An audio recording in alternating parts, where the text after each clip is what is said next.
सभी प्रतिभाशाली लोग अपनी ताकत से फूट पड़े। कुछ ने अपना खून और सत्व जला दिया तो कुछ ने गुप्त तकनीकों का इस्तेमाल किया। उन सभी ने केशव को पूरी तरह से मार डालने के लिए आखिरी वार करने की योजना बनाई। उन सभी ने बिना किसी संकोच के अपना सर्वश्रेष्ठ प्रयास किया। धमाका। शून्य को गड़गड़ाते और फटते हुए देखो। सबकी आंखें जल रही थीं और मन उदास था। सभी प्रतिभाशाली लोगों का अंतिम आक्रमण निस्संदेह अत्यंत शक्तिशाली था। स्पष्ट था कि वे केशव को यहीं पूरी तरह से मार डालना चाहते थे। लेकिन क्या वे सफल हो पाते? उनके हताश प्रतिरोध को देखकर केशव ने ठंडी सांस ली। ये सिर्फ एक निडर प्रतिरोध था। आखिरी सांस। हास्यास्पद। क्या उनसे निपटने के लिए अंतिम प्रयास करना आवश्यक है? उनके पास उसे इस हद तक मजबूर करने की ताकत ही नहीं है। केशव ने अपनी तलवार उठाई और हवा से नीचे दबाया। धमाका। शून्य फट गया। प्रकाश की अनगिनत किरणें आकाश में उड़ गईं और अनगिनत प्रतिभाओं का संयुक्त हमला इस क्षण पूरी तरह से ध्वस्त हो गया। यह कोई साधारण पतन नहीं है, बल्कि एक पूर्ण पतन है जो पीछे कुछ भी नहीं छोड़ता। अनगिनत लोग सदमे में थे। संयुक्त हमले को भी केशव ने ध्वस्त कर दिया। अनगिनत प्रतिभाशाली लोग पीछे की ओर उड़ गए, बुरी तरह घायल हो गए और खून की धार बहने लगी। तुम बहुत कमजोर हो। अगर तुम सेना में शामिल भी हो जाओ तो भी तुम मुझसे मुकाबला नहीं कर सकते। केशव ने शांतिपूर्वक वह सत्य बताया जिस पर कोई विश्वास नहीं करना चाहता था, लेकिन वह सत्य था। धिक्कार है केशव, क्या तुम सचमुच अजेय हो? केशव की बातें सुनकर एक संत गुस्से से चिल्लाया और सीधे हवा में टूटकर उसे मारने लगा। पूरा व्यक्ति तलवार की तरह झुलस गया और उसकी सारी साधना और ताओवाद जल रहे थे। सब लोग हैरान थे। उन्हें उम्मीद नहीं थी कि इस समय ये पवित्र पुत्र अपनी साधना और ताओवादी आचरण को जलाकर केशव के साथ सब कुछ खत्म करना चाहेगा।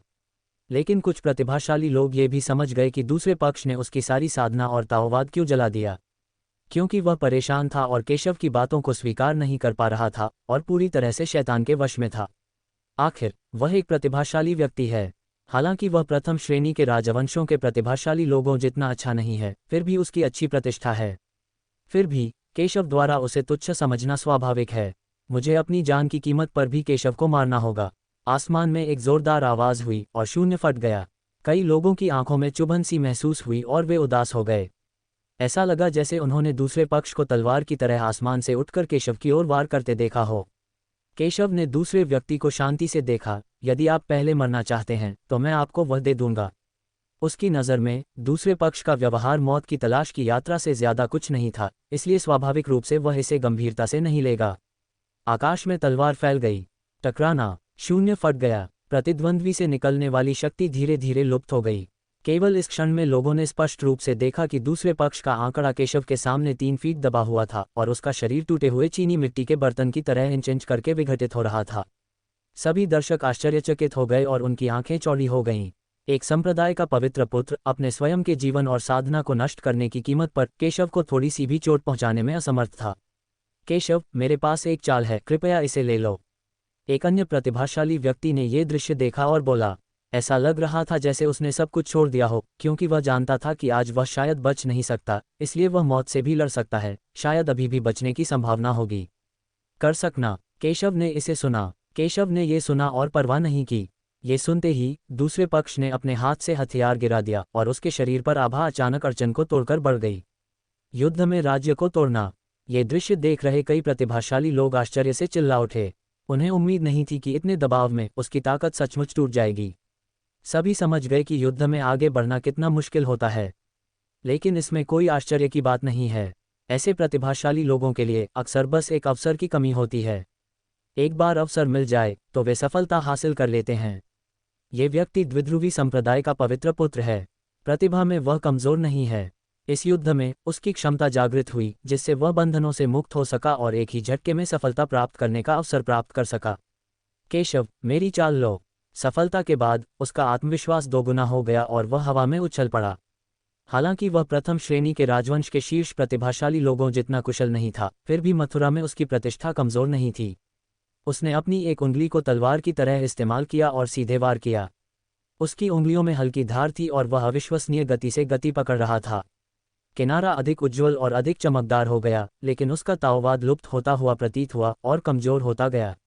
जाहिर है वह अपने से पहले वाले प्रतिभाशाली व्यक्ति की तरह ही था, जिसने मौत से लड़ने और केशव को मारने के लिए अपनी साधना का बलिदान दिया था। उसकी आंखें दृढ़ संकल्प से भरी थीं। वह अपने शरीर से अपनी सच्चाई साबित करना चाहता था।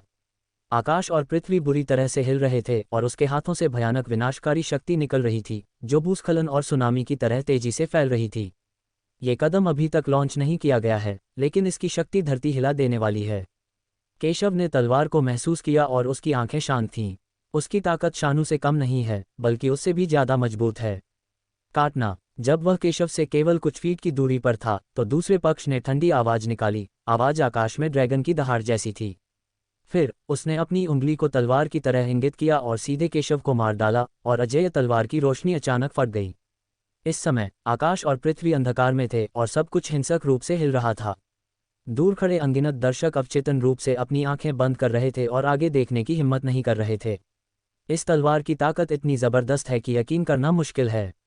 यह मौत से पहले एक जबरदस्त वार करने लायक है। जैसे ही वार हुआ, प्रतिद्वंद्वी के होठों पर एक मुस्कान आ गई, जिसमें कड़वाहट, गर्व और पछतावा था। यह एक ऐसा प्रहार था जिसके लिए उसे अपनी पूरी ताकत और साधना का उपयोग करना पड़ा, लेकिन यह उसके जीवन का सबसे मजबूत और सबसे गौरवपूर्ण प्रहार भी था। मैंने अपना पूरा जीवन सत्य की खोज में बिताया है और मुझे मरने पर कोई पछतावा नहीं है।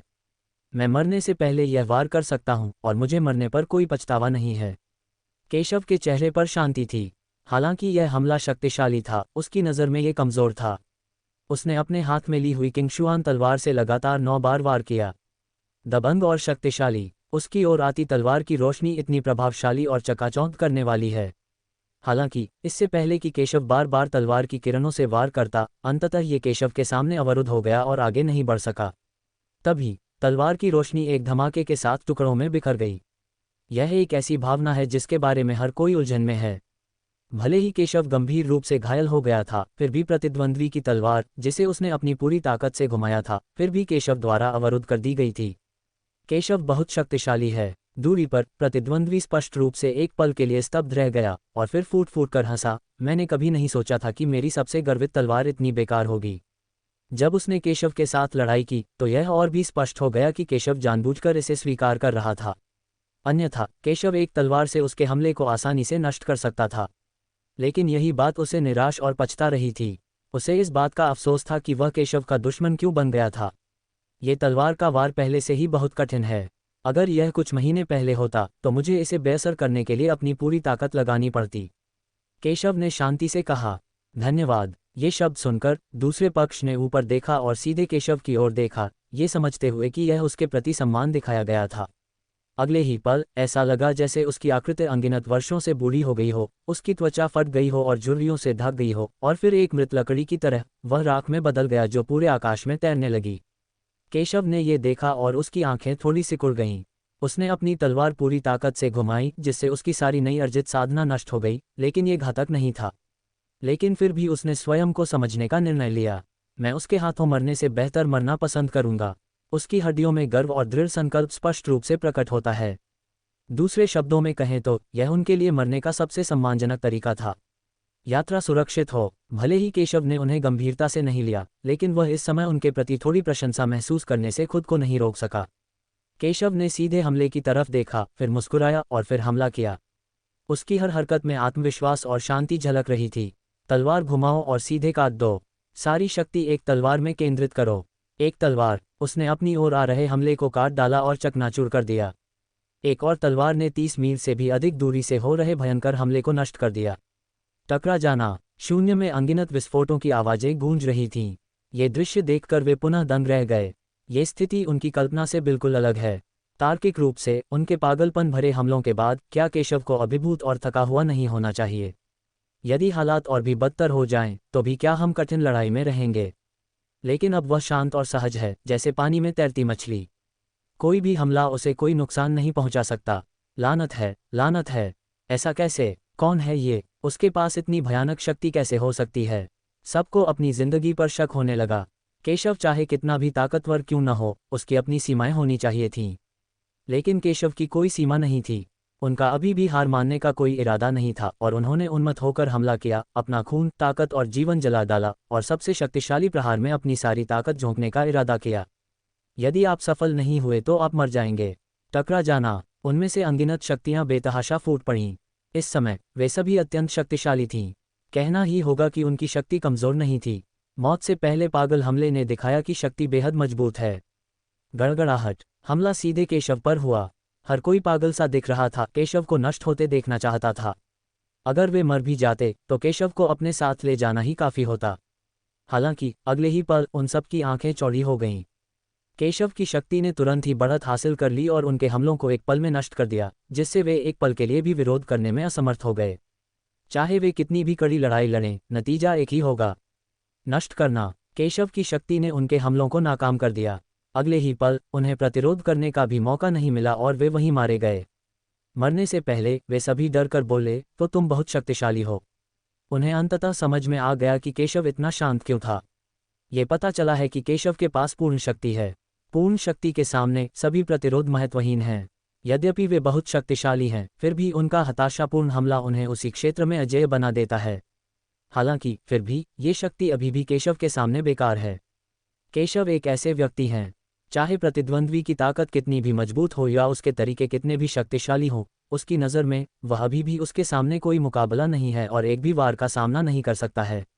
ये तब से ऐसा ही है जब उसने अपने पुनर्जन्म के बाद पहले शत्रु को कुचला था, और अब भी ऐसा ही है। यह अद्वितीय सर्वोच्च सत्ता है, एक शाश्वत और अजेय अस्तित्व। केवल इस समय दुनिया खंडहर में है और पहाड़ और नदियां उजाड़ हैं। केवल केशव, जिसका शरीर खून से सना हुआ था, गर्व से आकाश के नीचे खड़ा था। दूर से देखने वाले सभी लोग भय से कांप रहे थे और बहुत देर तक संभल नहीं पा रहे थे। दुनिया खामोश है, कहीं कोई आवाज़ नहीं है। एक अदृश्य चौंकाने वाली शक्ति ने मैदान में मौजूद हर किसी के मूड को ज्वार की तरह प्रभावित किया। ये सभी प्रतिभाशाली लोग मथुरा में लंबे समय से स्थापित प्रतिभाशाली लोग हैं। हालांकि उनकी तुलना प्रथम श्रेणी के राजवंशों के शीर्ष प्रतिभाशाली लोगों से नहीं की जा सकती, फिर भी वे काफ़ी अच्छे हैं। विशेषकर युद्ध में प्रदर्शित साहस, पृष्ठभूमि और तरीके सभी भयानक होते हैं। यहाँ तक कि उसने अपनी अंतिम घातक चाल का भी प्रयोग किया और मृत्यु तक लड़ा, लेकिन अंत में वे फिर भी हार गए। चाहे वह एक के विरुद्ध एक हो या एक के विरुद्ध अनेक, वे सभी केशव के सामने मारे गए और केशव बस घायल हो गया था। ऐसा अंत सचमुच धरती हिला देने वाला और हर किसी की कल्पना से परे है। अनगिनत प्रतिभाशाली लोग जो ये सब देख रहे थे, उनके चेहरे उदास और अनिश्चित थे। जब उन्होंने केशव को घायल देखा तो वे सभी हस्तक्षेप करने की योजना बनाने लगे और पाई का एक टुकड़ा प्राप्त करना चाहते थे, लेकिन अंत में युद्ध की स्थिति उलट गई और केशव की जीत के साथ समाप्त हो गई। केशव द्वारा प्रदर्शित शक्ति ने उन्हें यह अनुमान लगाने में भी असमर्थ कर दिया कि वह कितना शक्तिशाली था। आखिरकार केशव बहुत असामान्य है। कौन सोच सकता था कि एक व्यक्ति जो इतनी बुरी तरह से घायल था, वह एक के बाद एक इतने प्रतिभाशाली लोगों को मार सकता है।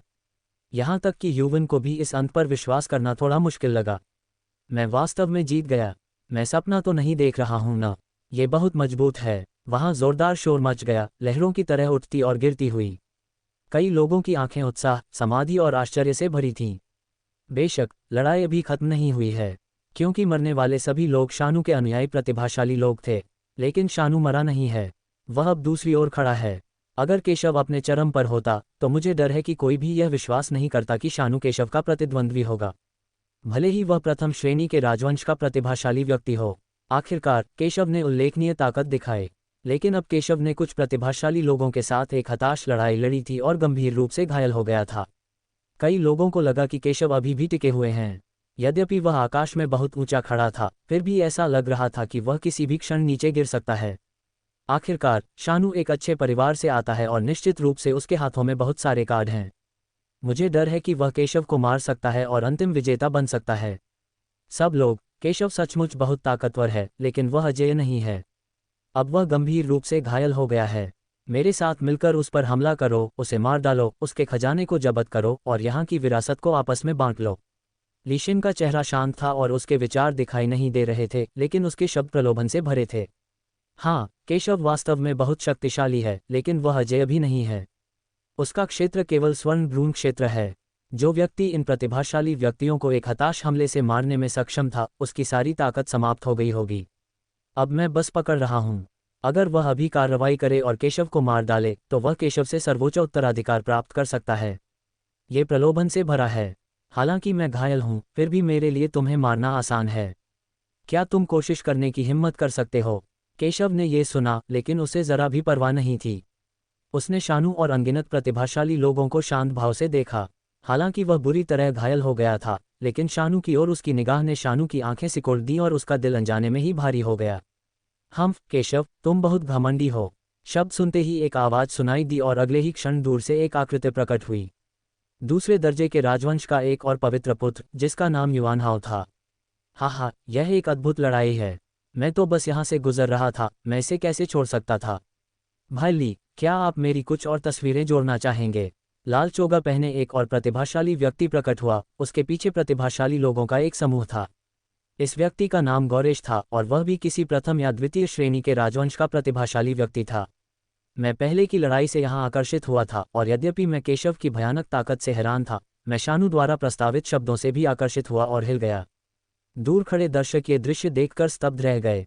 उनके लिए द्विध्रुवीय संप्रदाय के पवित्र पुत्र के मन की बात समझना मुश्किल था। वे केवल स्तब्ध और आश्चर्यचकित थे। आखिरकार केशव पहले से ही इस हद तक घायल हो चुका था कि ऐसा लग रहा था कि वह किसी भी समय गिर सकता है, लेकिन वह अभी भी इतना मजबूत और भयानक क्यों था? लेकिन कोई बात नहीं, एक और पवित्र पुत्र मर गया।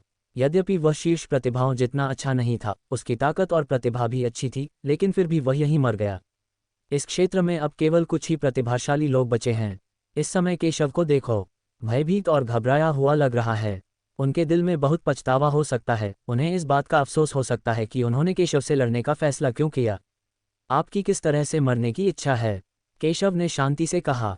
केशव के शब्द सुनकर कई महान प्रतिभाशाली लोग गंभीर हो गए। केशव, क्या हम सुलह कर सकते हैं? उन्हें बहुत पछतावा हुआ। अगर उन्हें पहले पता होता तो उन्हें क्यों तियांझाओ की बात नहीं माननी चाहिए थी, नहीं शानु के पीछे चलकर केशव से निपटना चाहिए था। क्या आपको लगता है कि यह संभव है? केशव ने यह सुना और व्यंग्यात्मक ढंग से कहा, वह पहले मुझे मार डालना चाहता था, लेकिन अब जब उसे पता चला कि वह मेरा कोई मुकाबला नहीं कर सकता तो वह सुलह करना चाहता था। इस दुनिया में इतनी अच्छी बात कैसे हो सकती है? हर किसी को अपने चुनाव की कीमत चुकानी पड़ती है। ये शब्द सुनकर सभी के चेहरे गंभीर हो गए और वे सभी समझ गए कि केशव उन्हें जाने नहीं देगा। वे ये भी समझ गए कि अगर वे भागना भी चाहें तो केशव शायद उन्हें जाने नहीं देगा।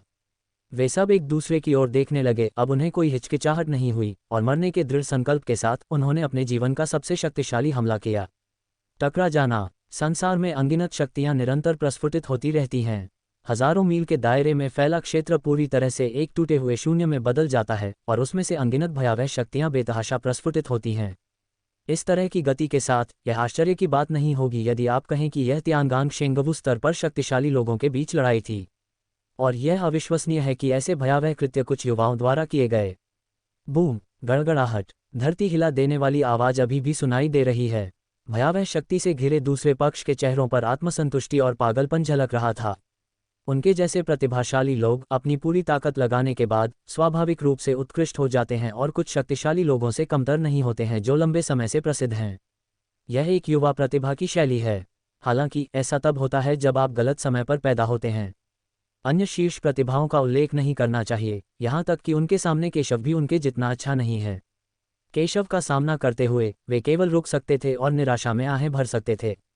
केशव बहुत मजबूत है। केवल अगर वे अपनी पूरी ताकत लगा दें और अपना सर्वश्रेष्ठ प्रयास करें तो वे केशव के साथ प्रतिस्पर्धा करने में सक्षम हो सकते हैं। अब तो ये जीवन मरण का संघर्ष है।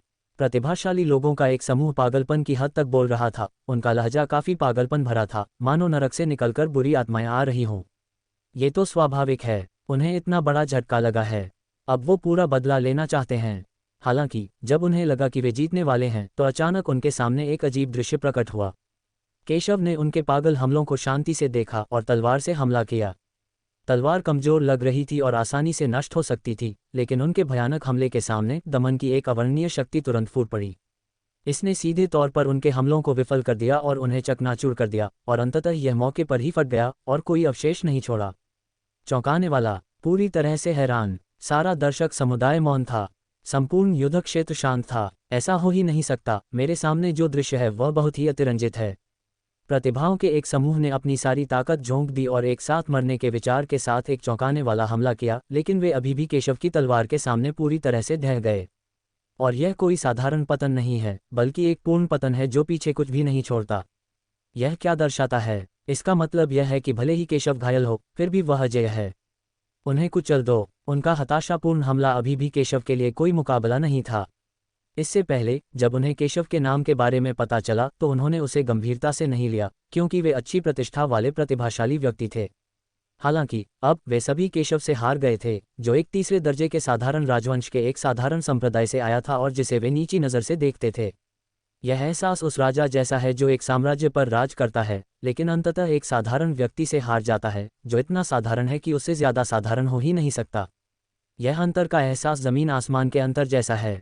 इससे मैदान में मौजूद अनगिनत लोग चुप हो गए। एक तलवार आकाश को तोड़ देती है, एक तलवार सभी दिशाओं को दबा देती है। ये सच है कि उनका हताशापूर्ण हमला अत्यंत शक्तिशाली था, जो तियानगन क्षेत्र से भी आगे था। यहाँ तक कि तियानगन में सबसे शक्तिशाली भी ऐसी शक्ति का मुकाबला करने में सक्षम नहीं हो सकता। मगर इससे क्या, वे अभी भी केशव के सामने कमजोर हैं, क्योंकि केशव ने स्वर्गीय गिरोह क्षेत्र में अनगिनत मजबूत पुरुषों को मार डाला है। स्वर्गीय गिरोह का तो जिक्र ही नहीं, भले ही वह शेंगवू ही क्यों न हो, वह क्या कर सकता है? हाथ में तलवार लेकर दुनिया को तोड़ा जा सकता है। ये केशव है। यह अद्वितीय, धरती हिला देने वाली और भयानक शक्ति है। असंभव। प्रतिभाशाली लोगों का समूह पूरी तरह से ध्वस्त हो गया। हालांकि वे जानते थे कि केशव बहुत शक्तिशाली है, लेकिन उन्होंने यह उम्मीद नहीं की थी कि केशव इतना भयानक होगा। उनके हताश हमले से केशव को कोई चोट नहीं पहुंची। उन्होंने स्पष्ट रूप से महसूस किया कि केशव की सबसे अधिक ताकत तियानगन क्षेत्र में थी, लेकिन जब उन्होंने सेना में शामिल होकर मृत्यु तक लड़ाई लड़ी तो उन्होंने जो ताकत दिखाई वह तियानगन विशेषज्ञों के लिए सहन करने से परे थी। यह क्या बदतमीजी है! क्या वह सचमुच स्वर्ण भ्रूण अवस्था में है? बिना किसी हिचकिचाहट के वे तुरंत आगे बढ़े और फिर से हमला किया।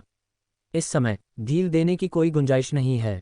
तीर प्रत्यंचा पर चढ़ चुका है और उसे छोड़ा जाना चाहिए। भले ही वे पहले से ही केशव की असली ताकत जानते थे, फिर भी वे पीछे नहीं हट सकते थे। आप केवल खड़े होकर ही मर सकते हैं, घुटनों के बल कभी नहीं जी सकते। उन्होंने पुनः अपने हाथों में हथियार पकड़ लिए और पागलों की तरह अपनी ताकत का प्रयोग करने लगे और आकाश तथा पृथ्वी पर फिर से पागलों की तरह हमले होने लगे। वे जानते थे कि जीवित रहने के एकमात्र अवसर के लिए उन्हें केशव को मारना होगा, इसलिए वे बिल्कुल भी पीछे नहीं हटे। गड़गड़ाहट। इस समय हजारों हमले सुनामी की तरह सामने आए, अपने साथ भयानक शक्ति लेकर आए और एक के बाद एक उन्हें मार डाला। आकाश और पृथ्वी टुकड़े टुकड़े हो गए। आसमान के ऊपर अनगिनत गर्जनाएं पागलपन से सुनाई दे रही थीं। ऐसा लगता है जैसे दुनिया का अंत हो गया है। यदि अब दुश्मन केशव नहीं बल्कि कोई तियानगान या शेंगवू बलवान होता तो वे शायद मौत से डर जाते। इन प्रतिभाशाली लोगों के पागलपन भरे हमले बहुत शक्तिशाली थे और उनके द्वारा छोड़ा गया बल भी बहुत मजबूत था। यह कोई ऐसी शक्ति नहीं है जो कोई शक्तिशाली व्यक्ति या प्रतिभाशाली व्यक्ति प्रकट कर सके। ये तो पहले ही स्वर्गीय गिरोह पर्वत की चोटी की शक्ति को पार कर चुकी है। यह एक अत्यंत भयानक शक्ति है। हालांकि जिस समय यह भयानक शक्ति फूटी उसी समय एक और चौंकाने वाला दृश्य सामने आया। केशव की गति धीमी नहीं हुई। यहाँ तक कि सबकी ताकत के पागलपन भरे विस्फोट का सामना करते हुए भी उसका पीछे हटने का जरा भी मन नहीं हुआ। वह हमले के सामने ऐसे खड़ा था मानो स्वर्ग की इच्छा के विरुद्ध जा रहा हो, फिर भी वह बहुत शांत दिखाई दे रहा था। वह बिल्कुल भी घबराया नहीं, क्योंकि अपने पिछले जीवन में उसने ऐसे हमलों का सामना किया था जो इससे अनगिनत गुना अधिक भयानक थे और ऐसे खतरों का सामना किया था जो इससे अनगिनत गुना अधिक खतरनाक थे। फिर भी वह इन सब से पार पाने में कामयाब रहा। नहीं, उद्धरण चिन्ह। इस व्यक्ति को देखकर कई लोग ये कहने से खुद को रोक नहीं पाए, लू वेन ज़ुआइफेंग संप्रदाय के पवित्र पुत्र हैं। हालांकि वे अन्य संप्रदायों के पवित्र पुत्रों जितने अच्छे नहीं हैं, फिर भी वे गति में बेहद कुशल हैं। उसके शरीर की आभा छिपी हुई थी और उसका शरीर पूरी तरह से दुनिया में एकीकृत लग रहा था, जैसे पहाड़ियों पर स्वाभाविक रूप से बहने वाली हवा। ऐसा अचानक हमला निस्संदेह भयावह है। उन्होंने इसे मैदान में कई प्रतिभाशाली लोगों से भी छुपाया और अचानक केशव के सामने प्रकट हुए। यहाँ तक कि हमले के समय भी उसने अपनी प्रबल शक्ति और गति का परिचय दिया। एक खंजर पकड़े हुए, चमकदार रोशनी के साथ चमकते हुए, यह अविश्वसनीय रूप से तेज था। ये भी इस समय था कि कई लोगों ने लू वेन की चाल पर ध्यान दिया। हालांकि लू वेन इन प्रतिभाओं में सबसे मजबूत नहीं है, लेकिन वह सबसे कठिन विरोधियों में से एक भी है। केशव बिना हिले डुले वहीं खड़ा रहा, लेकिन उसने पहले ही दूसरे व्यक्ति की शक्ल साफ साफ देख ली थी और वह दूसरे व्यक्ति की आंखों में उत्साह को साफ साफ देख सकता था। लेकिन कोई भी उसकी आध्यात्मिक समझ से छिप नहीं सका है और कोई भी उससे तेज नहीं हो सकता है। टकराना। जब वह केशव से केवल 1 फुट की दूरी पर था, तभी एक उपहासपूर्ण आवाज गूंजी, तुम मुझ पर छिपकर हमला करना चाहते हो, लेकिन तुम बहुत धीमे हो। अगले ही पल लू वेन को ऐसा लगा जैसे उसे जकड़ लिया गया हो और वह बिल्कुल भी हिल नहीं सकता। ये शब्द सुनकर लू वेन ने भय से केशव को देखा। केशव के होठों पर व्यंग्य देखकर उसे एहसास हुआ कि उसके बारे में सब कुछ केशव के नियंत्रण में था। हास्यास्पद है, वह अभी भी सोचता है कि केशव उसके चुपके हमले से बच नहीं सकता। उसने एक क्षण में खंजर गिरा दिया, पीछे मुड़ा और भागना चाहा। धमाका। तलवार की रोशनी की एक चमक गुजरी। उसका सिर हवा में उड़ गया। वह बहुत तेज था, लेकिन केशव की तलवार उससे भी तेज थी। अत्यंत प्रभावशाली तलवार की रोशनी ने सीधे एक तलवार से इसे मार डाला, इसे पूरी तरह से नष्ट कर दिया और इसे रक्तधुंध में बदल दिया और आकाश और पृथ्वी में गायब हो गया। एक संप्रदाय का पवित्र पुत्र संसार में ऐसे ही मर गया। हालांकि वह शानु जितना अच्छा नहीं था, लेकिन कमज़ोर भी नहीं था। लेकिन केशव के सामने वह इतना कमज़ोर था कि केशव ने उसे सिर्फ एक तलवार से मार डाला।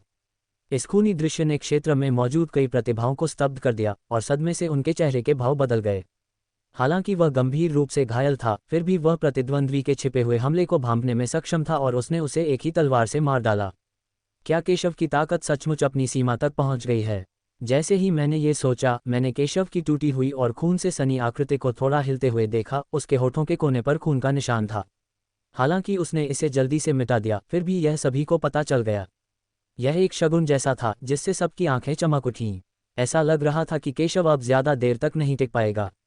नंबर 1 पर कमजोर भी नहीं। हवा में ही रहते हुए उसने अपना दाहिना हाथ हिलाया और उसके हाथ से बिजली की गड़गड़ाहट निकली जो सुनहरे भाले में बदल गई और केशव की ओर मूसलाधार बारिश की तरह बरसी। ये दृश्य देखकर अन्य प्रतिभाशाली लोग भी बिना किसी हिचकिचाहट के एक के बाद एक बाहर निकल आए। चलो साथ चलते हैं, लिशन चिल्लाया और उसकी उंगली के एक झटके से उसके हाथ में एक और राजास्तरीय तलवार आ गई। वह एक प्रथम श्रेणी के राजवंश का प्रतिभाशाली व्यक्ति होने के योग्य था, जिसके हाथों में अनेक हथियार थे। कार्रवाई करो और केशव को मार डालो। केशव बहुत घमंडी है, उसे आज हमारी शैली बता दो। गौरेश, युआन हाओ और अन्य सभी ने अपनी बात रखी। उन्हें अपनी ताकत पर पूरा भरोसा था। हालांकि वे केशव जितने मजबूत नहीं थे, फिर भी उन्हें यकीन नहीं था कि अगर वे आज मिलकर केशव को हरा नहीं पाएंगे। एक साथ हवा को तोड़ो। उसकी ताकत पवित्र पुत्र प्रतिभा से कहीं अधिक मजबूत है जिसने पहले कार्रवाई की थी। आखिरकार उनके कई संप्रदाय द्वितीय श्रेणी के राजवंशों में शीर्ष पर हैं। उनकी ताकत स्वाभाविक रूप से अधिक मजबूत है। एक क्षण के लिए वे सभी अपनी पूरी ताकत से हमला करने लगे। स्वर्ग और पृथ्वी में उथल पुथल मच गई और मार्ग की भयानक धारा 9 स्वर्गों और 10 पृथ्वियों में फैल गई। कई भयानक और शक्तिशाली रोशनियां फूट पड़ीं और स्वर्ग और पृथ्वी की शक्तियां और अनगिनत गुप्त तकनीकें मानो मुक्त हो उन्मत्तता से प्रस्फुटित हुईं। पहली नज़र में ये प्राचीन पौराणिक कथाओं में देवताओं और राक्षसों के बीच लड़ाई जैसा लगता है। एक क्षण में संपूर्ण विश्व बिखर गया। ये देवताओं के बीच युद्ध जैसा है। दूर से देखने वाले सभी लोग ये दृश्य देखकर भयभीत हो गए। वे सब दूर हट गए और रुकने की हिम्मत ही नहीं कर पाए। इस भीषण युद्ध में सबसे कमजोर लोग पृथ्वी के दानव साम्राज्य के सभी प्रतिभाशाली लोग थे। उन्होंने बिना किसी हिचकिचाहट और संकोच के अपनी जान मौत की जरा भी परवाह किए बिना हमला कर दिया। केशव बिल्कुल भी पीछे नहीं हटा और उनसे लड़ा। केशव, मर जाओ, मरना, मारना। गगनभेदी चिल्लाहट के बीच सभी शक्तिशाली पुरुषों ने कार्रवाई की और अपने भालों को सीधे केशव की ओर तान दिया। बढ़ते खजाने और गुप्त तकनीकों ने स्वर्ग और पृथ्वी को अस्त व्यस्त कर दिया है। केशव कठिन नहीं था, वह बहुत तेज था। उसकी आकृति प्रकाश की एक धारा की तरह चमक रही थी और वह घातक हमले से बच गया। सबकी नज़रों में केशव एक मछली की तरह थी जो भागने की कोशिश कर रही थी और बेहद शर्मिंदा दिख रही थी। केशव, तुम बहुत भाग्यशाली हो कि तुम्हें उन खजानों का गवाह बनने का मौका मिला जो मैंने अन्य प्रतिभाओं के लिए तैयार किए हैं। एक प्रतिभाशाली व्यक्ति जोर से हंसा और केशव के सामने खड़ा हो गया। उसके हाथ में विशाल हथौड़ा था जिसमें राक्षसी बैंगनी दिव्य लपटें और जबरदस्त शक्ति थी और वह केशव की ओर टूट पड़ा। लेकिन इससे पहले कि केशव कोई कदम उठा पाता, एक अन्य प्रतिभाशाली व्यक्ति ने उस पर हमला कर दिया। जाहिर है कि उसका इरादा उसे सफल नहीं होने देना था। एक ओर उन्हें केशव से निपटना है, लेकिन दूसरी ओर वे प्रतिद्वंद्वी हैं और एक दूसरे को निशाना बना रहे हैं। धमाका, शून्य फट गया और भयंकर अराजकता फैल गई। तियानजियाओ द्वारा पहले किया गया हमला नष्ट हो गया और उसे कुछ चोटें भी आईं। धिक्कार है वांग चेन, तुमने वास्तव में मुझ पर हमला किया। लानत है, मुझे मारो। हमलावर प्रतिभाशाली व्यक्ति ने गुस्से से कहा और अपने आदमियों को वांग चेन को मारने के लिए ले गया। वांग चेन स्वाभाविक रूप से इसे बर्दाश्त नहीं करेंगे और सीधे कार्रवाई करेंगे। हालांकि वे अपने दिल में जानते थे कि इस तरह की लड़ाई से दूसरे खेमों को ही फायदा होगा। लेकिन युद्ध तो छिड़ ही चुका है और दोनों पक्ष गुस्से में हैं। इन बातों की परवाह किसे है? ओह, जब केशव ने यह दृश्य देखा तो वह व्यंग्यात्मक हंसी से खुद को रोक नहीं सका। इसे भीड़ कहते हैं। ऐसा लगता है कि इन प्रतिभाशाली लोगों ने आपस में हाथ मिला लिया है, लेकिन ये सभी अलग अलग ताकतों से आते हैं। हर किसी के छिपे हुए इरादे और अहंकार हैं। ये सब नियति है और उनका ईमानदारी से सहयोग करना असंभव है। केशव को उन्हें भड़काने की कोई आवश्यकता नहीं थी, क्योंकि वे सभी केशव के खजाने के कारण बहुत अधिक घर्षण और संघर्ष पैदा कर रहे थे। इसलिए यद्यपि यह एक बड़ी लड़ाई की तरह दिखता है, लेकिन वास्तव में ये कई अराजक झगड़ों से भरा हुआ है। केशव के हाथों में खजाने और विरासत के लिए लड़ने के लिए विभिन्न बलों के प्रतिभाशाली लोगों ने एक दूसरे से लड़ना शुरू कर दिया और यहाँ तक कि हथियारों के साथ एक दूसरे का सामना भी किया। यह इतना अविश्वसनीय था कि कई दर्शक अचंभित रह गए। यह उनके कारण ही था कि केशव को कुछ भी करने की आवश्यकता नहीं थी, क्योंकि कोई उसे बचा लेगा और खतरे का समाधान कर देगा। उसने कोई कार्रवाई नहीं की, बल्कि सभी लोग आपस में झगड़ने और लड़ने लगे। इससे भी ज्यादा चौंकाने वाली बात यह थी कि ये प्रतिष्ठित प्रतिभाएं उस समय बहुत गुस्से में थीं। उन्होंने अपने शिष्टाचार को नज़रअंदाज कर दिया और एक दूसरे पर हमला कर दिया, जिससे पूरा उत्तर पश्चिमी शांक्सी अराजकता में डूब गया। मुझ पर हमला करने की हिम्मत कौन करता है? मेरे लिए खड़े हों। उद्धरण चिन्ह। एक प्रतिभाशाली व्यक्ति पर हमला किया गया और गुस्से से कहा गया, धिक्कार है। किसने हमला करने की हिम्मत की? क्या वह मरना चाहता है? एक प्रतिभाशाली व्यक्ति ने जोर से धमकी दी, तुमने मुझ पर हमला करने की हिम्मत की। क्या तुम हमारे संप्रदाय को नष्ट करना चाहते हो? एक प्रतिभाशाली व्यक्ति ने गुस्से में कहा, दूसरे पक्ष को धमकी देते हुए। मैं ये कह रहा हूं, अगर कोई मुझ पर फिर से हमला करने की हिम्मत करता है तो मुझे दोष मत देना। ओह, वह कौन था? उसने एक छुपा हुआ हथियार फेंका। केशव के कारण इन प्रतिभाओं ने एक दूसरे पर हमला किया और उनकी ताकत खत्म कर दी। कुछ प्रतिभाशाली लोगों ने देखा कि स्थिति अराजक थी और यदि यह इसी तरह जारी रहा तो इससे किसी को कोई नुकसान नहीं होगा, इसलिए उन्होंने आवाज उठाई, सब लोग इसके झांसे में मत आओ, ये सब केशव का काम है। सभी लोग कृपया जल्दबाजी में कोई कदम न उठाएं। मुझे लगता है कि हमें सबसे पहले केशव को पकड़ने के लिए मिलकर काम करना चाहिए और फिर केशव की संपत्ति को कैसे बांटा जाए इस पर चर्चा करनी चाहिए। इससे पहले कि वह अपनी बात पूरी कर पाता, युआन हाओ ने गुस्से में चाकू से वार करते हुए कहा, कमीने, क्या अब भी चिल्लाने की हिम्मत है? तू ही तो था जिसने अफरा-तफरी का फायदा उठाकर मुझ पर हमला किया था, है ना? मर जा। अचानक ऐसा अनुनय विनय व्यर्थ हो गया। वास्तव में ऐसी अराजकता में केवल वही व्यक्ति खड़ा हो सकता है जो सब कुछ कुचल सकता है और शायद स्थिति को दबा सकता है। लेकिन मैदान पर सर्वोच्च दर्जा और ताकत रखने वाले शानू ने ऐसा नहीं किया। शायद वह भी ऐसी ही अराजक स्थिति चाहता है। आखिरकार वह पहले भी घायल हो चुका था। अगर उसने केशव को जल्दी से पकड़ लिया तो ये लोग उसे कोई इज्जत नहीं देंगे। आखिरकार वे पिछले प्रतिभाशाली लोगों से अलग थे। उनकी हैसियत कमज़ोर नहीं थी और वे उसके अनुयायी नहीं थे। केवल अराजकता में ही वह सबसे बड़ा लाभ प्राप्त कर सकता है। लेकिन साथ ही ऐसी अराजक स्थिति केशव के लिए सबसे बड़ा लाभ भी है। उसने कोई कदम नहीं उठाया, लेकिन दूसरा पक्ष भ्रमित हो गया और संघर्ष और अराजकता जारी रही। कई प्रतिभाशाली लोग क्रोधित हो गए और आपस में ही लड़ने और अराजकता फैलाने लगे। यहाँ तक कि कई प्रतिभाशाली लोग भी केशव के हाथों नहीं मरे, बल्कि आपस में ही मर गए। ये लालच का परिणाम है। जब कुछ तियानजियाओं ने तियानजियाओं को अपने ही लोगों के हाथों मरते देखा तो उन्हें तुरंत लगा कि कुछ गड़बड़ है। आखिरकार वे केशव से निपटने के लिए एकजुट हुए थे और केशव अभी मरा नहीं था, लेकिन उन्हें भारी नुकसान हुआ, हर जगह हताहत हुए। सबसे प्राचीन चरित्र एक रहस्यमय और प्राचीन वातावरण के साथ बह रहा है। जैसे ही उसने सुनहरे कटोरे का बलिदान किया, अगले ही पल वह एक विशाल कटोरे में बदल गया जो आकाश तक पहुंच गया, आकाश और सूर्य को ढक लिया। अत्यंत भयानक, एक भयानक भक्षण शक्ति को मुक्त करते हुए सीधे केशव की ओर बढ़ गया। लेकिन एक पल में केशव का आंकड़ा फंस गया था। अगले ही पल उसे ऐसा महसूस हुआ जैसे उसे किसी बड़े क्लैंप से जकड़ लिया गया हो और उसका पूरा शरीर सीधे सुनहरे कटोरे में समा गया हो। फिर उसने सोने का कटोरा वापस ले लिया और उसे अपनी जेब में रख लिया। जब अन्य प्रतिभाशाली लोगों ने इस दृश्य को देखा तब तक बहुत देर हो चुकी थी और उनके चेहरे बेहद बदसूरत हो गए थे। हा, अब लड़ने की कोई ज़रूरत नहीं है। केशव को मेरे सुनहरे कटोरे ने पकड़ लिया है और अब उसके बचने का कोई रास्ता नहीं है। जब गौरेश ने यह दृश्य देखा तो वह जोर से हंस पड़ा, अपनी खुशी और उत्साह को छिपा नहीं सका। जैसे ही ये शब्द निकले, शुरू में अशांत और अराजक युद्ध समाप्त हो गया। सबकी नज़रें गौरेश पर टिक गईं और अब वे जनता की आलोचना का निशाना बन गए। उसकी अभिव्यक्ति जानलेवा इरादे से भरी हुई थी। आखिरकार सभी ने इसके लिए कड़ी मेहनत की है। वे गौरेश को इसे दूर ले जाने और आड़ू तोड़ने को कैसे बर्दाश्त कर सकते हैं? गौरेश, केशव को सौंप दो। लीशिन ने सबसे पहले ठंडे स्वर में बात की। लीशिन, क्या तुम मुझे बेवकूफ़ समझते हो? जब गौरेश ने यह सुना तो उसने शानू को ऐसे देखा जैसे वह कोई मूर्ख हो। केशव को सौंपें। आखिरकार उसने केशव को अपने साथ ले लिया था और अब खजाना उसका था। उससे केशव को सौंपने के लिए कैसे कहा जा सकता था? इसका मतलब निस्संदेह खजाना सौंपना होगा। वह इसके लिए कैसे सहमत हो सकता है? हालांकि शानू की पहचान और पृष्ठभूमि साधारण नहीं है, फिर भी वह द्वितीय श्रेणी के राजवंश के शीर्ष संप्रदाय का सदस्य है। पहचान के मामले में वह वास्तव में शानू से कमज़ोर नहीं है। इसके अलावा यह एक गुप्त क्षेत्र है, इसलिए उसे दूसरे पक्ष की संप्रदाय पृष्ठभूमि की परवाह करने की ज़रूरत नहीं है। इसके अलावा शानू अब घायल हो गया है और उसकी ताकत गंभीर रूप से कम हो गई है, इसलिए वह स्वाभाविक रूप से उसे गंभीरता से नहीं लेता है। धिक्कार है, चूंकि तुम मौत की तलाश में हो तो आगे बढ़ो और मर जाओ। चलो एक साथ हमला करते हैं और गौरेश से निपटते हैं।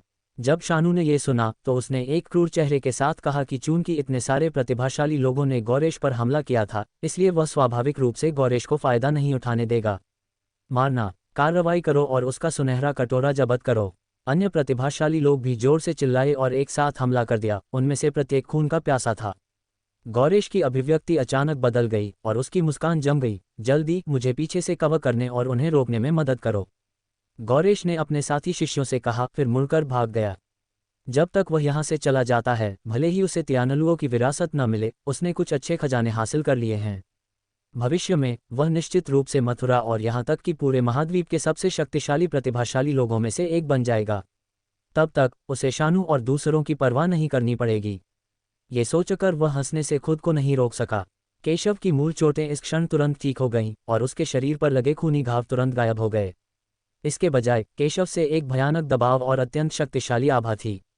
रक्त से सने वस्त्र के अलावा उसके पूरे शरीर से एक ऐसी आभा निकल रही थी जो स्वर्ग में व्याप्त थी और अत्यंत शक्तिशाली थी, जो पहले से बिल्कुल अलग थी। वह कैसे संभव है? क्या यह आदमी पहले से ही घायल नहीं है? क्या ये रस्सी का अंत नहीं है? ये दृश्य देखकर कई प्रतिभाशाली लोग प्रतिक्रिया देने में असमर्थ रहे और सदमे में बोले। पहले उनकी नज़र में केशव बस एक खर्चीली ताकत थी और उन्होंने केशव को गंभीरता से नहीं लिया। लेकिन किसी को उम्मीद नहीं थी कि केशव न केवल घायल नहीं हुआ था, बल्कि और भी भयानक हो गया था। इससे पहले उन्होंने केशव को अनगिनत प्रतिभाओं को कुचलते और मारते हुए देखा था, और अब केशव ने पहले से भी अधिक भयानक ताकत दिखाई। वे कैसे चौंके नहीं, घबराए नहीं? असंभव, यह आदमी पहले भी गंभीर रूप से घायल हो चुका था। हम सब ने अपनी आंखों से देखा है। वह इतनी जल्दी कैसे ठीक हो गया? किसी ने गुस्से से चिल्लाते हुए कहा कि उनके लिए भी इतनी चोटें खाने के बाद कम समय में आसानी से अपनी ताकत वापस पाना असंभव होगा। लेकिन केशव की ताकत कुछ ही समय में ठीक हो गई, जिससे वे अविश्वसनीय हो गए। ये तो बस एक छोटी सी चोट है, मेरे लिए तो ये कुछ भी नहीं है। इसके अलावा अगर मैं घायल नहीं होता तो तुम मुझ पर हमला करने की हिम्मत कैसे कर सकते थे? तुम अपनी सारी ऊर्जा इस लड़ाई में कैसे लगा सकते हो, जैसा कि तुम अभी लगा रहे हो? केशव ने व्यंग्यात्मक लहजे में कहा कि अगर वह घायल नहीं हुए होते तो कोई भी कार्रवाई करने की हिम्मत नहीं करता। यदि वह घायल न हुआ होता तो सभी लोग आपस में लड़कर अपनी शक्ति नष्ट न करते। बेशक उसके लिए भले ही वे अपने चरम पर हों, उन्हें हराना आसान होता। उसे बस मजाक सूझा, इसलिए उसने उन्हें चिढ़ाया। केशव की बातें सुनकर सबको समझ आ गया कि केशव ने उन्हें चिढ़ाया था। यह मरी हुई मक्खी खाने जैसा था। खासकर गौरेश, वो गुस्से से कांप रहा था, उसकी आंखें गुस्से से भरी थीं। अगर नज़रों से जान जा सकती तो वो केशव को अनगिनत बार मार डालता।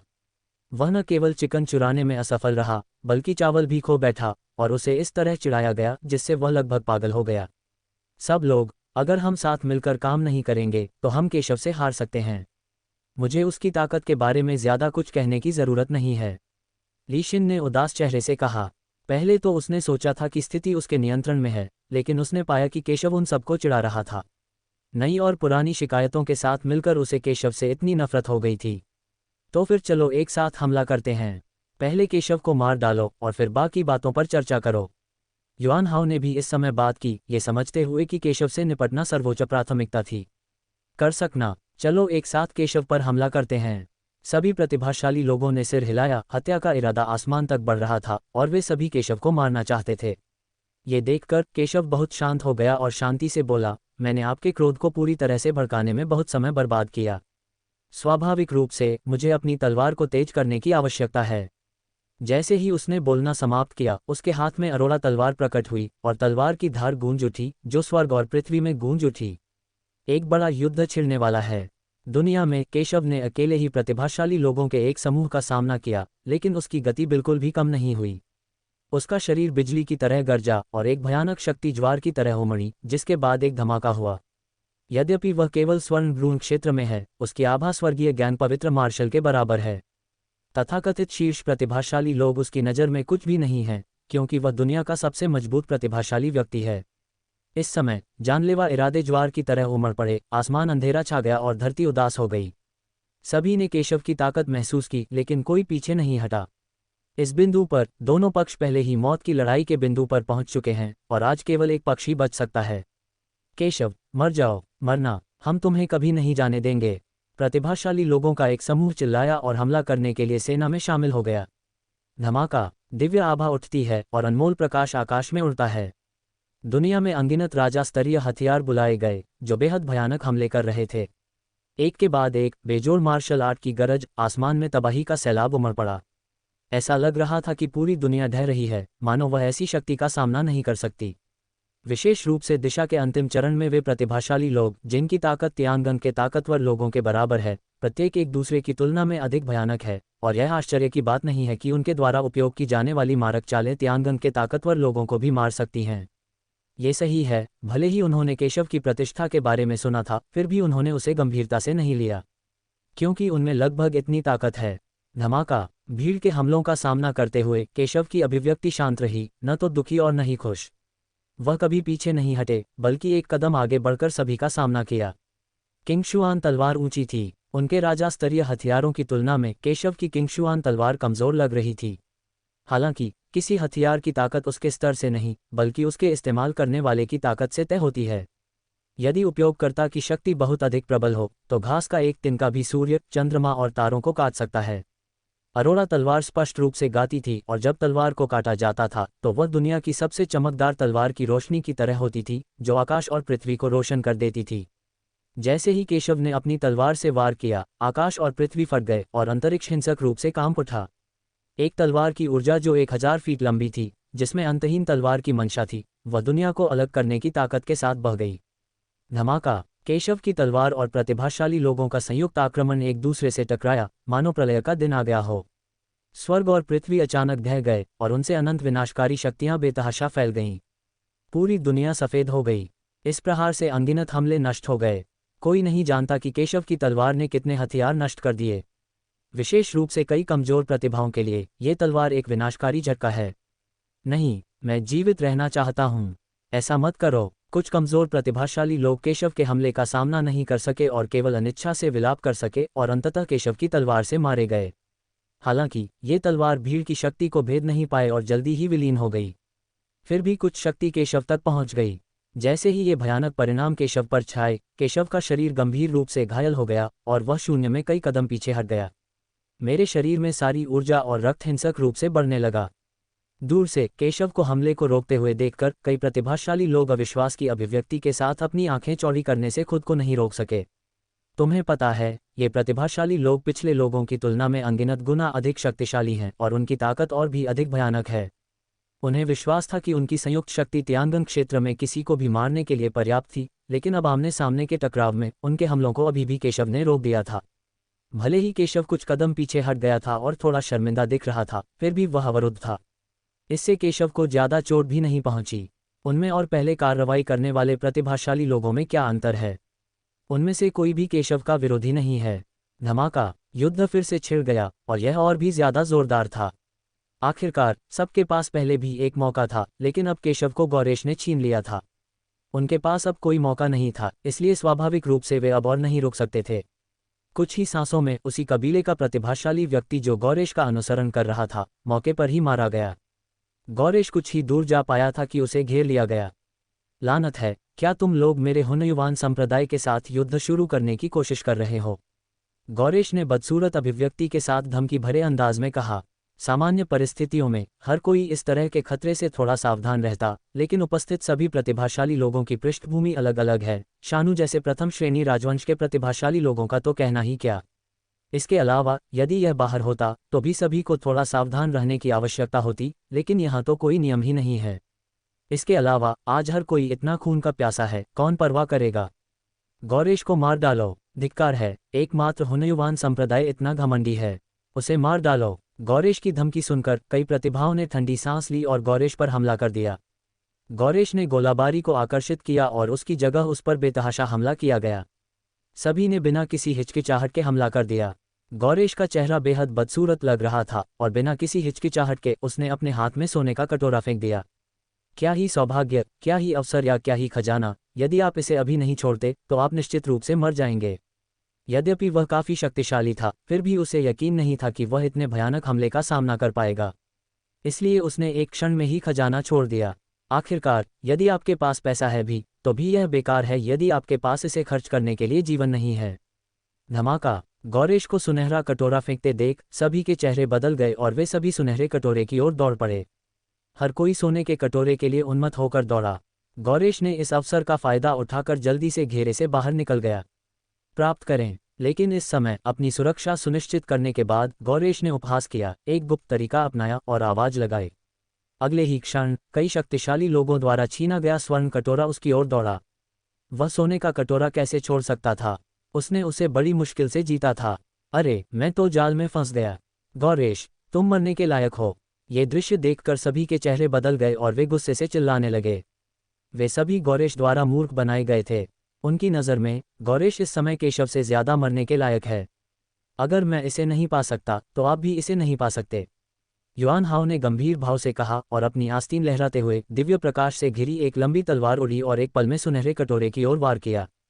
गौरेश का चेहरा एकदम बदल गया। उसे स्वाभाविक रूप से युआन हाओ की ताकत समझ आ गई। सौभाग्य से ये प्रहार सोने के कटोरे पर लगा, जिससे उसे कुछ नुकसान तो हुआ परंतु वह कटकर खुला नहीं। गौरेश ने सोने का कटोरा जल्दी से वापस ले लिया, लेकिन युआन हाओ का चेहरा बेहद बदसूरत हो गया। जाहिर है इस हमले से उसे भी पलटवार झेलना पड़ा और उसे गंभीर चोटें आईं। लेकिन उसने सोने के कटोरे की परवाह नहीं की और पलटकर भाग गया।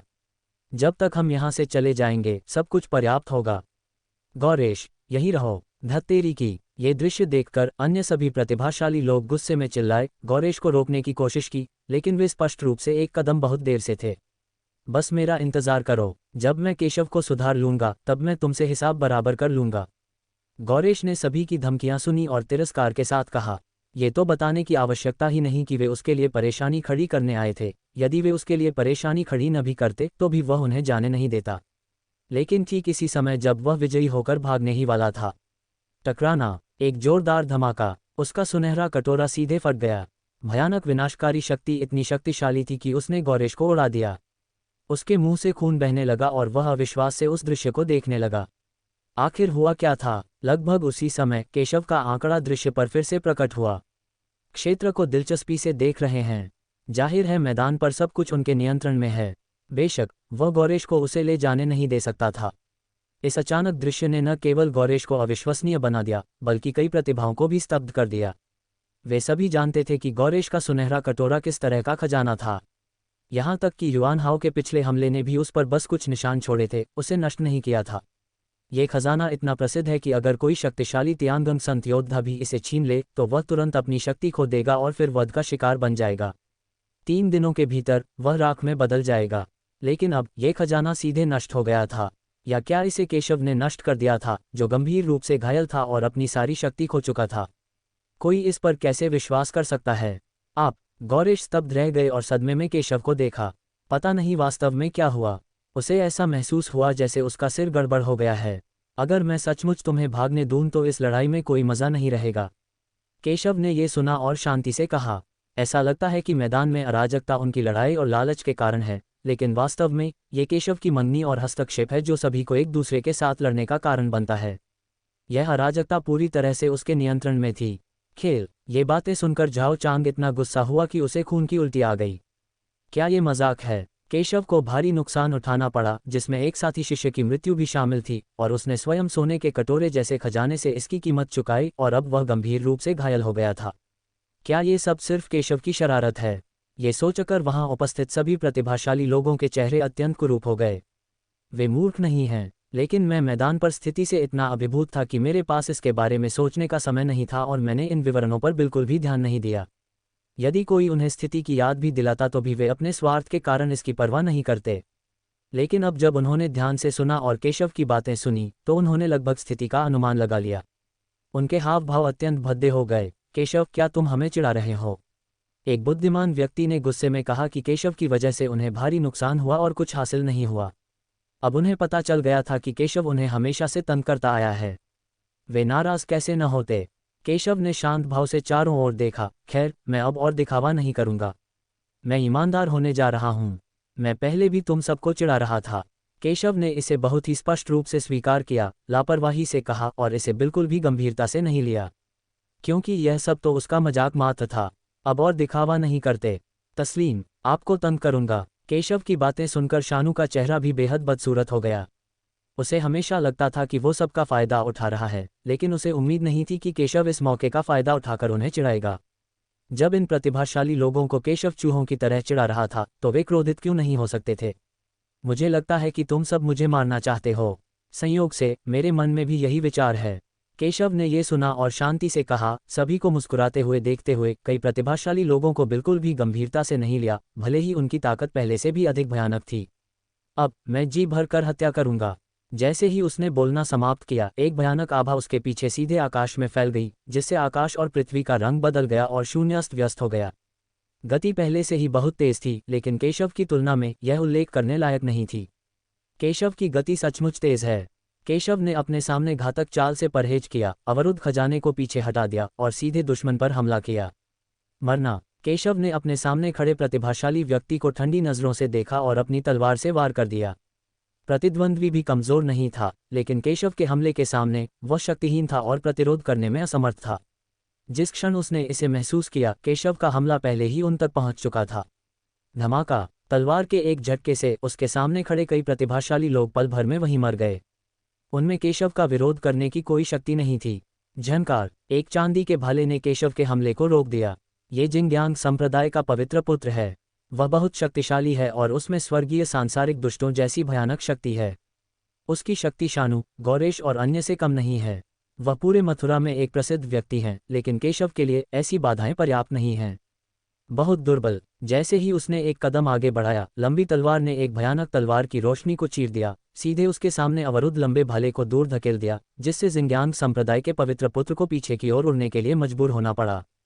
इस अवसर का लाभ उठाते हुए केशव ने फिर से कार्रवाई की। पलक झपकते ही केशव के सामने कई और प्रतिभाएं मर गईं। वे सभी सांसारिक दानव लोक के प्रतिभाशाली लोग थे और मथुरा में उनकी कुछ प्रतिष्ठा थी। हालांकि वे बिना किसी अपवाद के सीधे केशव के हाथों मारे गए। केशव की ताकत के सामने उनकी ताकत पूरी तरह से अपर्याप्त है और वे केशव के लिए कोई खतरा पैदा नहीं कर सकते हैं। आखिर केशव तो बहुत समय से मौजूद है। वह अनगिनत शक्तिशाली सांसारिक राक्षसों को आसानी से कुचल सकता है। इन प्रतिभाशाली लोगों की ताकत का क्या कहने की तो बात ही नहीं। लानत है शहर। केशव को पागलों की तरह प्रतिभाओं का दमन करते देख शानू और अन्य लोगों के सिर में झुंझुनी महसूस हुई, मानो वे पहले हुई अनगिनत प्रतिभाओं की दुखद मौतों के बारे में सोच रहे हों। स्वाभाविक रूप से वे ऐसा अंत नहीं चाहते। धमाका। एक संप्रदाय का एक संत एक बड़ी मुहर पकड़े हुए उसे दबाने के लिए केशव की ओर बढ़ा। यह मुहर संप्रदाय का सबसे अनमोल खजाना है और यह बहुत शक्तिशाली है। यह उसके नियंत्रण में है। उसने मूल रूप से इसका उपयोग तब करने की योजना बनाई थी जब उसे जीवन के लिए खतरा पैदा करने वाली स्थिति का सामना करना पड़ा था, लेकिन केशव ने उसके लिए एक बहुत बड़ा खतरा ला दिया, जिससे उसे केशव को दबाने के लिए पहले से ही इसका उपयोग करने के लिए मजबूर होना पड़ा। सील ने जल्दी से आकाश और सूरज को ढक लिया और केशव के सिर को ढक लिया और माउंट ताई की तरह एक भयानक बल के साथ फट पड़ा। हालांकि केशव के चेहरे पर एक शांत भाव था। बिना देखे ही उसने अपनी तलवार से वार कर दिया। केशव की हरकतों को देखकर दूसरा पक्ष केशव का मजाक उड़ाना चाहता था, ये सोचकर कि केशव सफलतापूर्वक प्रतिस्पर्धा नहीं कर सकता। हालांकि अगले ही पल उसकी अभिव्यक्ति में भारी परिवर्तन आ गया। केशव ने अपनी तलवार उठाई और मुहर पर वार किया। मुहर जोर से कांप उठी, मानो उसे कोई जोरदार झटका लगा हो। वह अभी राहत की सांस लेने ही वाला था कि अगले ही पल सील एक धमाके के साथ टुकड़ों में बिखर गई और आसमान में फट गई। वह सीधे केशव की तलवार से टुकड़े टुकड़े हो गया। अगले ही पल केशव ने उसके सामने तलवार से वार किया। नहीं, वह भयभीत लग रहा था और भागना चाहता था, लेकिन इससे पहले कि वह भाग पाता, तलवार ने उसे टुकड़ों में फाड़ दिया और अगले ही पल उसे मार डाला। केशव के लिए, चाहे वह ईश्वर के पुत्र स्तर का प्रतिभाशाली व्यक्ति हो या साधारण स्तर का प्रतिभाशाली व्यक्ति, वे सभी कमजोर हैं और एक ही तलवार से मारे जा सकते हैं। एक पल के लिए केशव एक अविनाशी तेज चाकू की तरह था जो दुश्मन सेना में भयंकर रूप से घुस गया। जहां भी वह गया, एक खूनी रास्ता बना दिया। अजय होना बस ऐसा ही है। यदि यह कोई अन्य प्रतिभाशाली व्यक्ति होता तो ये ठीक होता, लेकिन केशव मैदान में सबसे कमजोर था, फिर भी उसने अन्य प्रतिभाशाली लोगों को कुचल दिया, जिससे ये दृश्य बहुत अजीब और हास्यास्पद लग रहा था। एक के बाद एक आतंक की चीखें और चीखें गूंजने लगीं। फटे हुए हथियार, बिखरी हुई मार्शल आर्ट, टूटी हुई भुजाओं और अंगों के साथ पूरे आकाश में उड़ गए। खूनी, गाढ़े रंग की तरह युद्ध के मैदान में फैल रहा है। युद्ध बहुत क्रूर था। अगर इन प्रतिभाओं को दूसरे राजवंशों में रखा जाता तो वे जाने माने प्रतिभाशाली होते। वे अनगिनत योद्धाओं की नज़रों में आदर्श और प्रशंसा के पात्र होते। हालांकि इस समय भले ही वे सेना में शामिल हो जाएं, फिर भी वे अकेले केशव के सामने कुछ भी नहीं थे, जो अजेय था और पूरे देश में छा गया था। केशव के किसी भी हमले को रोकने का कोई तरीका नहीं है। उन्होंने केशव से निपटने के लिए सेनाएं तो मिला लीं, लेकिन केशव को ज्यादा नुकसान नहीं पहुंचाया, बल्कि उनके अपने ही गठबंधन के लोग हताहत होते रहे। ये रक्तरंजित दृश्य, जो पापमोचन के समान थे, यदि इन्हें फैला दिया जाए तो संभवतः मथुरा में सदमे की स्थिति पैदा हो जाएगी, जिससे लोगों के लिए इस पर विश्वास करना कठिन हो जाएगा। आखिरकार ये दृश्य उन अफवाहों से भी अधिक भयानक है कि केशव ने स्वर्गीय गिरोह क्षेत्र में कुछ शक्तिशाली लोगों को मार डाला था। इनमें से कई प्रतिभाएं स्वर्गीय गिरोह क्षेत्र के साथ प्रतिस्पर्धा कर सकती हैं, लेकिन केशव के सामने वे कमजोर चींटियों की तरह हैं और उन्हें इच्छानुसार कुचलकर मार दिया जा सकता है। इस दृश्य को देखकर केशव की आंखें शांत थीं और उसे बिल्कुल भी परवाह नहीं थी। अपने पिछले जन्म में उसने अनगिनत शत्रुओं को मार डाला था और यहाँ तक कि कई सर्वोच्च प्राणी भी उसके हाथों मारे गए थे। ये लोग स्वाभाविक रूप से उल्लेख के लायक नहीं हैं और केशव द्वारा गंभीरता से नहीं लिया जाता है। केशव पूरी तरह से अच्छा इंसान तो नहीं है, लेकिन बुरा भी नहीं है। वह दूसरों को तब तक नाराज नहीं करता जब तक वे उसे नाराज न करें। उसे खून से कभी प्यार नहीं होता, लेकिन लोग उसे एक नर्म खुरमा समझते हैं और उसे मारना चाहते हैं।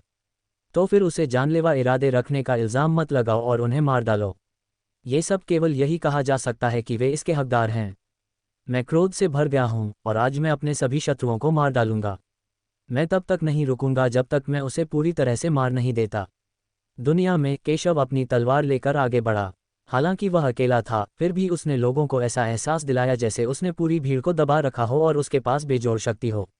इस समय वह बहुत शक्तिशाली था, दुनिया को नीची नज़र से देख रहा था, घमंडी और उच्छृंखल था, फिर भी उसके पास इतनी ताकत थी। तलवार साधक क्या है? निर्णायक रूप से मार डालो, हर चीज से निडर, अजेय। इससे कोई फर्क नहीं पड़ता कि वह कोई नौसिखिया है, अद्वितीय प्रतिभा वाला व्यक्ति है या भयानक ताकत वाला व्यक्ति है।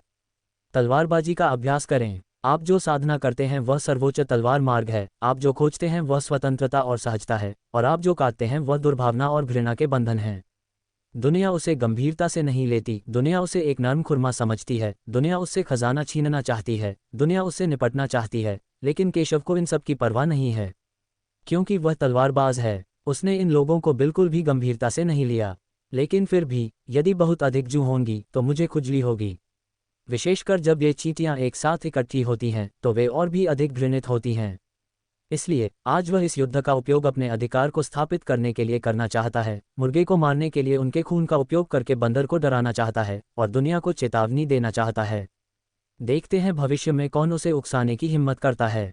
धमाका, एक जोरदार धमाका हुआ और अगले ही पल एक सुनहरी लंबी तलवार सीधे तलवार से दूर जा गिरी। लंबी तलवार पकड़े हुए प्रतिभाशाली व्यक्ति को तलवार से सीधे दूर धकेल दिया गया।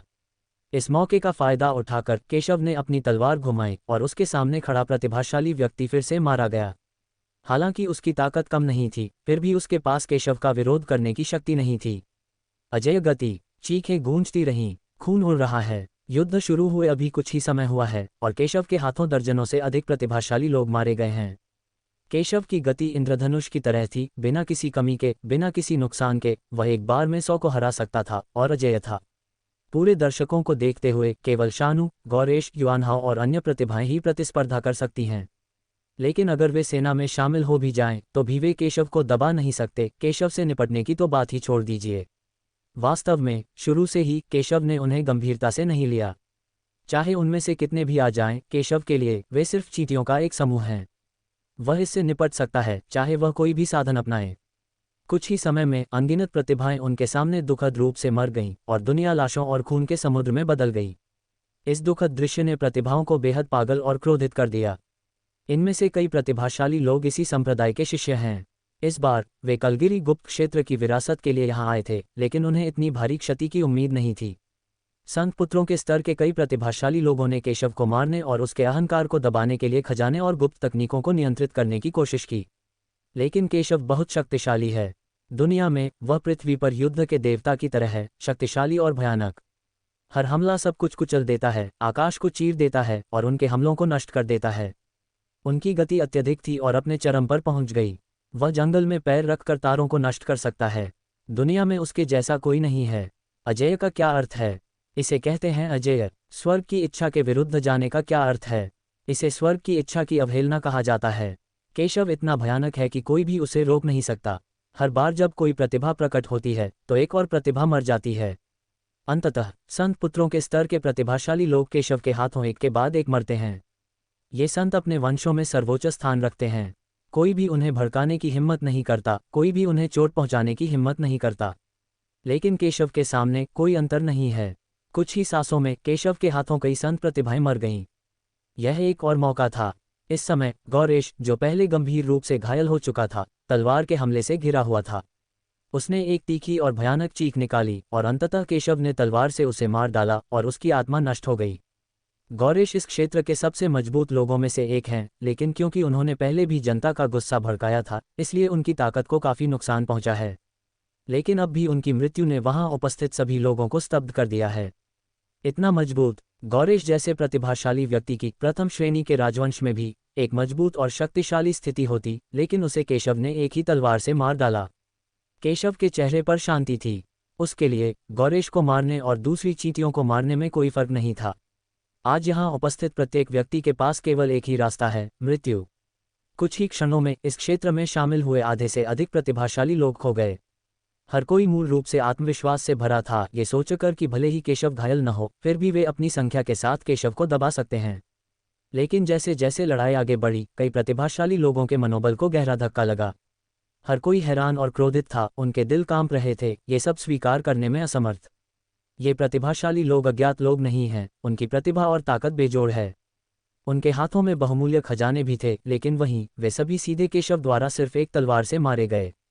प्रतिभाशाली लोगों का एक समूह सेना में शामिल हो गया, लेकिन न केवल वे बढ़त हासिल करने में असफल रहे, बल्कि केशव से हार भी गए और लगातार हताहत होते रहे। कौन इस पर विश्वास करने की हिम्मत करेगा? इस दृश्य को देख रहे असंख्य दर्शक स्तब्ध और अवाक रह गए।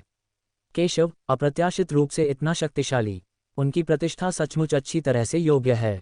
लगता है वह इसके लिए तैयार है। कोई आश्चर्य नहीं कि वह इसे गंभीरता से नहीं लेता। हर कोई यह कहने से खुद को नहीं रोक सका, कितना हास्यास्पद। हमने सोचा था कि केशव फंस गया है और मरने के लिए अभिशप्त है। किसने सोचा होगा कि इतने सारे प्रतिभाशाली लोग केशव का मुकाबला नहीं कर सकते और उसकी प्रतिभा को दबा नहीं सकते। कुछ लोग हक्के बक्के रह गए। उन्होंने कई प्रतिभाशाली लोगों को देखा था, लेकिन कोई भी केशव की बराबरी नहीं कर सकता था। अगर कोई और होता तो इतनी ताकत होने पर भी उसे शायद दूसरे पक्ष की पहचान और पृष्ठभूमि पर विचार करना पड़ता। लेकिन केशव बेईमान था और उसने उन्हें सीधे मार डाला। ये भयानक है। अनगिनत प्रतिभाशाली लोग ये कहने से खुद को नहीं रोक पाए कि प्रथम श्रेणी के राजवंशों के प्रतिभाशाली लोगों को भी इन प्रतिभाशाली लोगों का सामना करते हुए, भले ही वे उन्हें हरा दें, उन्हें संभवतः उनकी पहचान और पृष्ठभूमि को ध्यान में रखना होगा। लेकिन केशव को इन सब की बिल्कुल भी परवाह नहीं थी और उसने उनकी पहचान और पृष्ठभूमि पर बिल्कुल भी ध्यान नहीं दिया। बिना रोक टोक के मार डालो। और हर कोई समझता है कि आज के बाद मथुरा शायद अराजकता में होगा। इन प्रतिभाओं के पीछे की ताकतें निश्चित रूप से केशव को जाने नहीं देंगी। बेशक इसका उनसे कोई लेना देना नहीं है। सभी लोग, यदि हम अपने सबसे मूल्यवान खजाने का उपयोग नहीं करते हैं तो हम सभी बर्बाद हो जाएंगे। लीशिन का चेहरा बेहद बदसूरत हो गया और वह गुस्से से दहाड़ा। उसने पहले भी केशव से निपटने के लिए प्रतिभाशाली लोगों के एक समूह का नेतृत्व किया था, लेकिन नतीजा ये हुआ कि सभी प्रतिभाशाली लोग दुखद रूप से मर गए। ये देखकर कि प्रतिभाओं का एक नया समूह आ गया है, वे केशव की चोट का फायदा उठाकर उसे नष्ट करना चाहते थे, लेकिन उन्हें उम्मीद नहीं थी कि केशव उन्हें चिढ़ा रहा था। और अब अंत भी पहले जैसा ही लग रहा है। अगर वे अपने छिपे हुए खजानों का इस्तेमाल नहीं करेंगे तो शायद यही मर जाएंगे। स्वाभाविक रूप से वह इसे स्वीकार नहीं कर सका। उससे लड़ो, पीछे मत हटो। युआन हाओ ने जब ये सुना तो वह गुस्से से चिल्ला उठा। उसे स्वाभाविक रूप से समझ आ गया था कि अगर सब पीछे हटते रहे तो पूरी सेना का सफाया हो सकता है। ये भी ऐसी बात थी जिसे वह स्वीकार नहीं कर सका। इसके अलावा केशव ने उसके सभी साथी शिष्यों को मार डाला था। इन बातों ने उसे पागल कर दिया था और वह पूरी तरह से हताश हो गया था। वह बिल्कुल भी पीछे नहीं हटना चाहता था।